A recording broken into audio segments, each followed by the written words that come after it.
Hola chicos, en este trabajo práctico vamos a explicar la síntesis de aspirina a partir de ácido salicílico. Acá presentamos la estructura del ácido acetil salicílico, conocido como aspirina. Fíjense que si recordamos la estructura del ácido salicílico, el hidroxilo fenólico del ácido salicílico está acetilado en el caso de la aspirina o ácido acetil salicílico. ¿Por qué decimos que la aspirina es probablemente la droga más utilizada en el mundo? Bueno, esto tiene que ver con las propiedades de la aspirina. Ya parte de esta explicación fue realizada en el primer trabajo práctico de obtención de ácido salicílico, que es el principio activo de la aspirina. Es decir, el principio activo es el que ejerce la acción farmacológica. ¿Cuáles son las propiedades de este medicamento? Bueno, es analgésico, es decir, se usa para calmar los dolores, es antiinflamatorio, disminuye los procesos inflamatorios asociados a los dolores reumáticos, las artritis. Se utiliza mucho para los dolores de cabeza y todo tipo de neuralgias, y también presenta una propiedad que es la de ser febrífugo, es decir, antitérmico. Disminuye la temperatura corporal. La aspirina es un medicamento que se presenta, que se encuentra disponible y es de venta libre, es decir, no necesita receta para su comercialización. También por eso es que está tan difundido su uso, a pesar de que actualmente está algo restringido y ya vamos a ver por qué. ¿Cuál sería el mecanismo de acción de la aspirina, del ácido acetil salicílico? Sabemos que principalmente se absorbe mayoritariamente en el intestino delgado, en la primera porción, aunque en parte se absorbe algo en el estómago. En el intestino delgado se hidroliza a ácido salicílico, que como dijimos es el principio activo de la droga. Se hidroliza, es decir, por la presencia de agua. La concentración plasmática, el pico, digamos, del ácido salicílico se alcanza a las 2 horas de la ingestión. Y el mecanismo de acción tiene que ver con el hecho de que esta droga inhibe la producción de prostaglandinas. Las prostaglandinas son mediadores químicos de los procesos inflamatorios, es decir, de los procesos que implican fiebre, dolor, inflamación, ante estímulos fisiológicos o patológicos también. Fíjense la estructura de la prostaglandina, tiene el esqueleto que corresponde al ácido prostanoico. Comercialmente, la aspirina se presenta como comprimidos en concentraciones que van de los 100 a los 600 miligramos, donde el ácido acetil salicílico está mezclado con excipientes, ¿sí? Es decir, no se encuentra solo. Por lo general, los medicamentos siempre van acompañados de un número de compuestos que son inertes desde el punto de vista biológico y que se utilizan, digamos, para aportarle conservación, durabilidad, aglutinación, aglomeración. En este caso, la aspirina tiene como principal excipiente celulosa y almidón. Fíjense que el almidón es un polímero de la glucosa. Es un polisacárido. Ya más adelante, cuando vean biomoléculas, van a estudiar, digamos, en hidratos de carbono, cómo es la estructura de estos polisacáridos.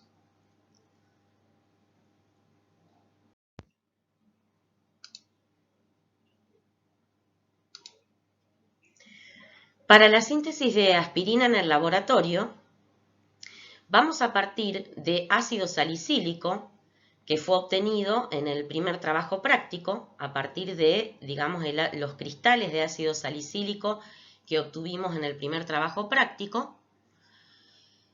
Y la síntesis del ácido acetilsalicílico se va a llevar a cabo mediante la acetilación del hidroxilo fenólico del ácido salicílico, utilizando como reactivo, es decir, como agente acetilante, el anhidrido acético, y utilizando como catalizador de la reacción ácido sulfúrico concentrado. Es importante utilizar ácido sulfúrico concentrado como catalizador, es decir, un ácido fijo. Se puede utilizar este o ácido fosfórico para que, digamos, no se desprenda durante el calentamiento. Tiene que ser un ácido fijo y concentrado.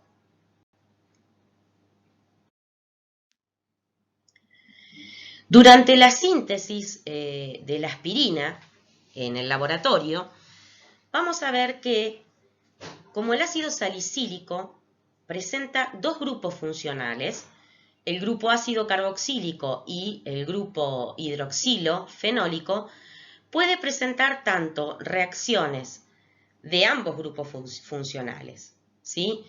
La reacción de acetilación, es decir, la reacción deseada del ácido salicílico con el anhidrido acético, es una reacción propia del grupo hidroxilo fenólico.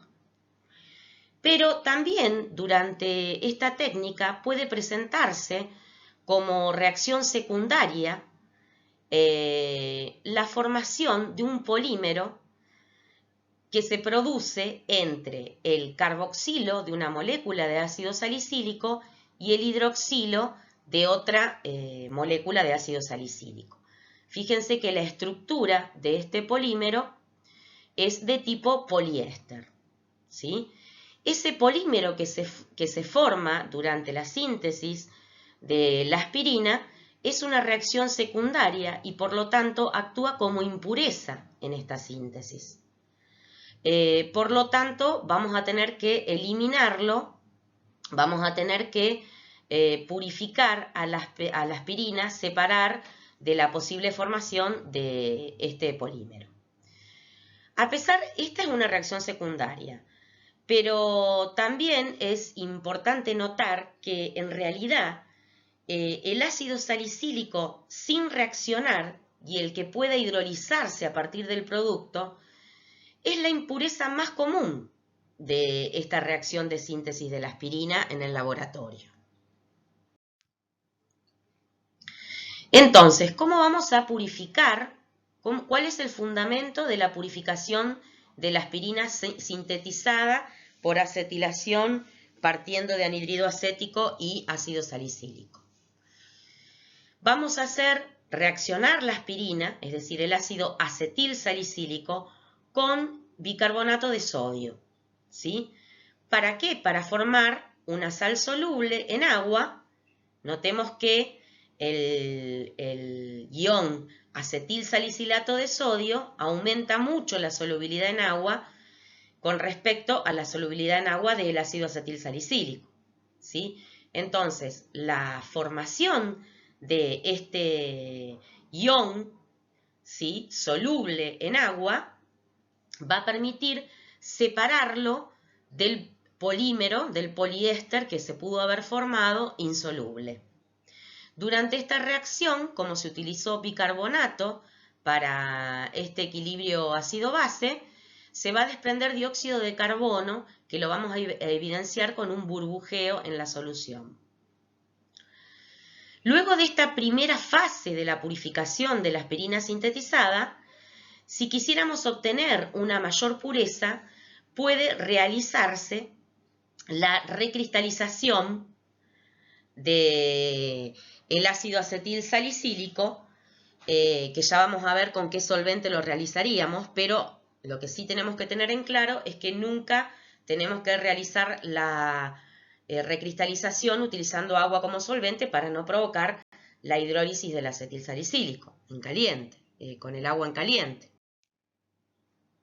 Entonces, ahora vamos a concentrarnos en cuáles serían los pasos, digamos, de la técnica operatoria de este trabajo. Primero, tenemos que sintetizar el ácido acetilsalicílico a partir de ácido salicílico y anhidrido acético.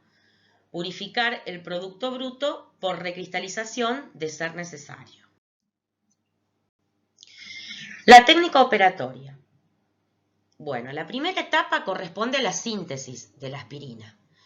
Para la síntesis de aspirina vamos a utilizar un Erlenmeyer donde vamos a colocar el ácido salicílico, el anhidrido acético y las gotas de ácido sulfúrico concentrado. En el momento que se le agrega el ácido sulfúrico, hay que agitar para que se disuelva el ácido salicílico, ¿sí? Es decir, toda esta solución completa se agita hasta disolución.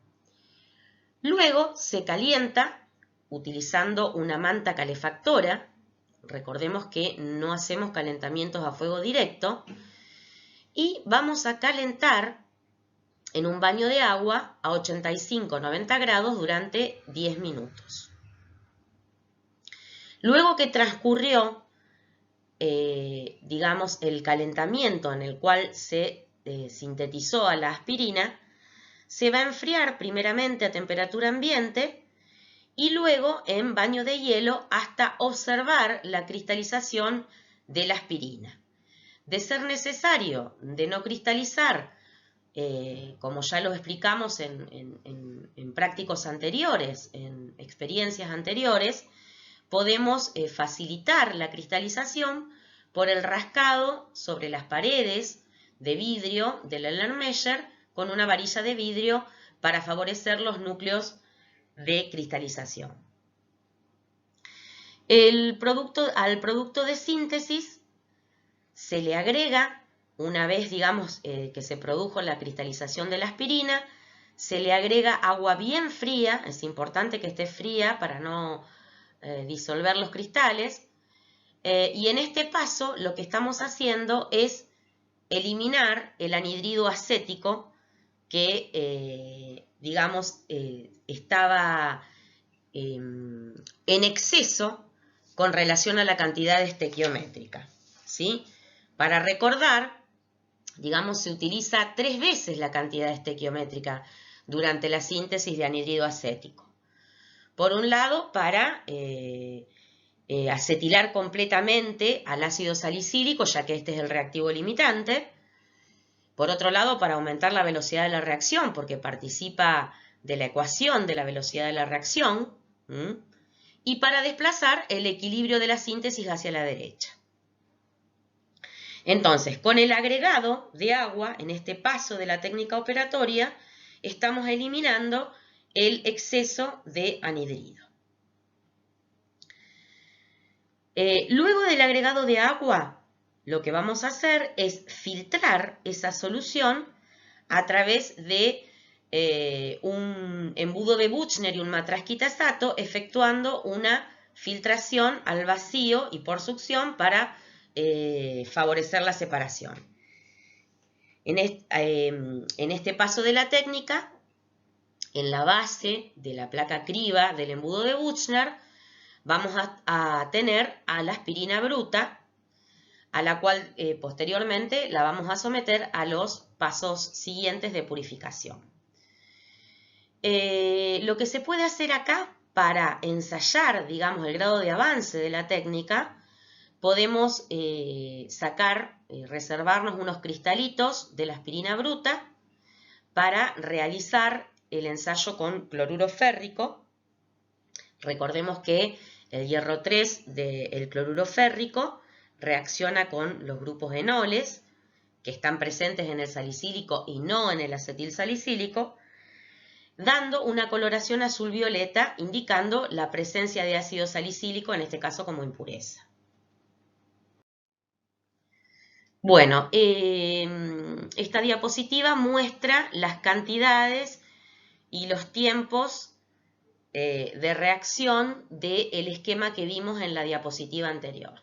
En el Erlenmeyer son 2 gramos de salicílico, 5 mililitros de anhídrido acético, que es 3 veces la cantidad estequiométrica, y 5 gotas de ácido sulfúrico utilizado como catalizador. Calentamiento 10 minutos en baño María, manteniendo la temperatura 85-90 grados. Volcar la mezcla para que se produzca la cristalización de la aspirina. Añadir el agua destilada fría para provocar la hidrólisis del anhídrido agregado en exceso. Filtrar al vacío y lavar los cristales con agua fría. Realizar un ensayo preliminar para evaluar el grado de avance utilizando la técnica del cloruro férrico. En esta segunda fase del trabajo práctico vamos a proceder a la purificación de la aspirina. Para ello, la aspirina bruta obtenida en el paso anterior, le vamos a agregar una solución saturada de bicarbonato de sodio, ¿sí? Recordemos que en este paso se va a formar el aspirinato de sodio o acetil salicilato de sodio, que es soluble en agua. Y en este paso estamos separando el polímero insoluble, que luego, en el caso de haberse formado este polímero, este poliéster, lo vamos a separar a través de una filtración por succión utilizando nuevamente el embudo de Buchner y el matraz quitasato. En este caso, ojo, prestemos atención acá, que lo que quedaría teóricamente en la base, en el papel de filtro del embudo de Buchner, son los polímeros insolubles, ¿sí? Y el producto que nos interesa para continuar con la técnica va a ser lo que tengamos en el filtrado, porque en el filtrado vamos a tener la solución de aspirinato de sodio, ¿sí? La sal soluble de la aspirina. Por lo tanto, vamos a continuar la técnica trabajando con el filtrado de esta primera parte. Para ello vamos a preparar por separado una solución que contenga una solución de ácido clorhídrico diluida en agua, ¿sí? Y a esa solución le vamos a vertir el filtrado obtenido en esta primera parte, agitando. Eso nos va a permitir liberar al ácido libre, a la aspirina libre. Vamos a llevar, ¿sí?, a baño de hielo esta solución con el ácido clorhídrico para que se produzca la precipitación de la aspirina. Nuevamente vamos a filtrar los cristales por Buchner y vamos a lavar los mismos con agua fría. Los cristales ahora de la aspirina precipitada se encuentran en el papel de filtro. La aspirina así obtenida luego del lavado y del secado de los cristales, la aspirina así obtenida podemos evaluar un segundo grado de avance con la reacción del cloruro férrico para saber el grado de pureza de la aspirina obtenida. Y de ser necesario, podríamos optar por una técnica de recristalización para purificar los cristales de la aspirina obtenida en esta parte de la técnica. Bueno, nuevamente en esta diapositiva se encuentran, digamos, las cantidades para poder realizar la experiencia, ¿sí? 25 mililitros del bicarbonato al producto bruto obtenido en la primera fase. En este paso vamos a agitar para que se produzca el aspirinato y vamos a considerar como completa la reacción cuando cese el burbujeo que corresponde a la liberación de dióxido de carbono en la reacción. Se filtra al vacío, se separa el polímero, se lava con agua fría. Se prepara una solución de clorhídrico en 10 mililitros de agua, partiendo de clorhídrico concentrado, y se vierte el filtrado para posteriormente enfriar en baño de hielo y obtener la aspirina. Nuevamente volvemos a filtrar, se lava con agua fría, se deja secar y se pesan los cristales. Recordemos que dijimos que podíamos opcionalmente realizar la técnica de recristalización. Y esto es porque si le hacemos el ensayo con el cloruro férrico y vemos que no presenta coloración, eso significa que no tenemos ácido salicílico como impureza, podemos obviar el paso de la recristalización. Pero en el caso de realizarse, utilizamos una mezcla de éter etílico, éter de petróleo como solventes de recristalización.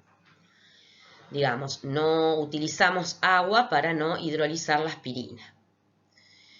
En el caso de realizarse esta recristalización, seguimos todos los pasos correspondientes, que es la preparación de la solución saturada a la temperatura de ebullición del solvente, el enfriamiento de la solución para formar los cristales y luego la filtración por succión de los cristales y separación de las aguas madres. Técnicas que ya vimos en prácticos anteriores. La principal precaución es que, como en este caso estamos utilizando una mezcla de solventes que son inflamables, toda esta operación debe realizarse bajo campana.